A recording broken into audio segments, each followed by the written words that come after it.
Én úgy látom, hogy magának a tervnek a 7 iránya nem változott sokat, inkább sokkal részletesebb és mélyebbé vált. Tehát az, amit mi megfogalmaztunk egészségiparnak, zöld iparnak, innovációnak, ennek a tartalma mélyült, és ahol a legfontosabb javaslatokat kaptuk, azok pedig maguk a pályázatoknak a jellege, hogy ez valóban a vállalkozók igényeinek megfeleljen, valóban életközeli legyen, azokhoz kaptuk a legtöbb és legértékesebb javaslatokat.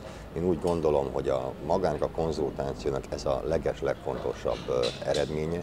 Az is fontos, hogy a vállalkozók az ő érdeklődésünknek megfelelő pontokat találtak benne a egyes területeken, ezeket még tovább is vitték és tovább is fejlesztették, de az igazán nagy haszna, ha szabad így fogalmaznom, az egész konzultációnak az volt, hogy olyan apró részjavaslatok érkeztek, amelyek a pályázatokat lehetővé teszik, hogy valóban az ő igényeiknek megfelelő pályázatokat tudjunk írni. A kiírandó pályázatok azoknak olyan széles keretük lesz, hogy abba, és viszonylag kevés számú pályázat lesz, hogy azokba a vállalkozók be tudják illeszteni. Tehát nem lesz megnevesítve, nem minden, hogy részletében meg kellene nevesíteni bizonyos pályázatokat, hogy teszem azt egy iparág, mondjuk a porcelániparágra, kiírt fejlesztés, hanem mindenki, akinek van elképzelése, azt be tudja készíteni. És olyan pályázatot, struktúrát építünk fel, ahol minden típusú vállalkozás megtalálja maga elképzelést. Mert más az igény